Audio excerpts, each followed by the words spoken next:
இப்போ என்னன்னா அவன்னா இந்த ஆள் என்ன பண்ணுறாரு லட்சுமிகாந்தன்னா, காசு நிறைய இருக்குது. இப்போ வேலை இந்த மாதிரி எழுதி எழுதி என்னை பற்றி எழுதாதான்னு காசு கொடுத்தாங்க, எழுதினவனை மிரட்டி வாங்கினது இப்படின்னு ஏகப்பட்ட சொத்து சேர்த்துறாரு, பெரும் பணக்காரராக மாறிடுறாரு. இப்போது ஒரு பத்திரிகை போய் விலைக்கே வாங்குறாரு.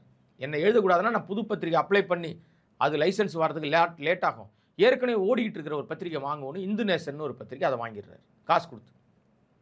இன்றைக்கி பேன் பண்ணுறாங்க, நாளைக்கு அந்த பத்திரிகை வராதுன்னு நினச்சாங்க, வரல அந்த பத்திரிகை. ஆனால் அதுக்கு பதில் இந்து நேஷனில் லட்சுமிகாந்தன் போது மறுபடியும் ஆபாச அர்ச்சனை, இவரே ஓனர் ஆயிடுறாரு, போட்டு மறுபடியும் பொழக்கிறாரு. என்ன பண்ணுறதுன்னு தெரியல. ஒரு கட்டத்துக்கு மேலே இவங்க வந்து ரொம்ப மன உளைச்சலுக்கு ஆளாயிடுறாங்க.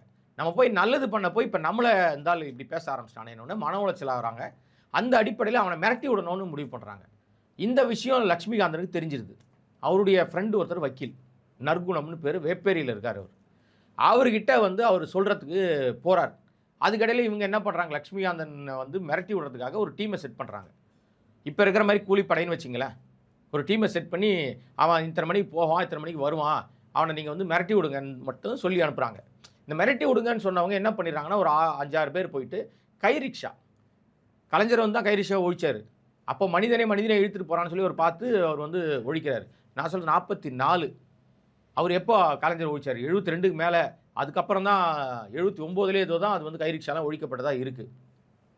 அந்த காலகட்டத்தில் வந்து அந்த கை ரிக்ஷாவை ஒரு ஆளை, இப்போ நம்மள ஒரு ஆட்டோவை ஃபிக்ஸ் பண்ணி வச்சுக்கிறோம், ஒரு டாக்ஸியை ஃபிக்ஸ் பண்ணி வச்சுக்கிறோம்ல, ஃபோன் பண்ணி சொல்கிறோம் ஆட்டோக்காரர்கிட்ட, தம்பி நான் அந்த மாதிரி பஸாருக்கு போனோம் வாப்பானா, நம்ம பழக்கமான ஆட்டோக்காரன் நம்ம வீட்டு வாசலில் நிற்பான், நம்மளை ஏற்றிட்டு போவான், திருப்பி கொண்டாந்து விட்டுருவான். அது மாதிரி ஒரு கை ரிக்ஷாக்காரனை இவர் பழகி வச்சிருக்கார் லட்சுமிகாந்தன். கோபால் அந்த ஆள் பேர். அவனுடைய வண்டி, அந்த வண்டியில் தான் இவர் போகிறாரு. வக்கீலை பார்த்துட்டு திரும்புகிறாரு. திரும்பும்போது சுற்று போட்டுடுறாங்க. அப்போல்லாம் இப்போ இருக்கிற மாதிரி கடைகள்லாம் கிடையாது, 1-2 கடை தான் இருக்கும். அதனால் நடமாட்டமும் ரோட்டில் பெருசாக இருக்காது. அவரை குத்திடுறாங்க. கழுத்தில் குத்தினோடனே மயங்கி ஊந்துடுறாரு. இவங்க என்ன நினச்சாங்க, செத்து போயிட்டான் அப்படின்னு ஓடி போயிடுறாங்க எல்லாரும். இந்த கேரக்டர் ஓடி போயிடுது. யார்? இந்த கோபால்ன்ற கேரக்டர் ஓடி போயிடுறாரு. ஓடி போனவர் எங்கேயும் போகல, நேராக வக்கீல் வீட்டுக்கு போகிறார். ஐயா இந்த மாதிரி அவரை குத்திட்டாங்கன்னு அவர் ஓடி வராரு. வந்து பார்த்து ஜிஹெச்சுக்கு தூக்கிட்டு போய் அட்மிட் பண்ணிடுறாங்க.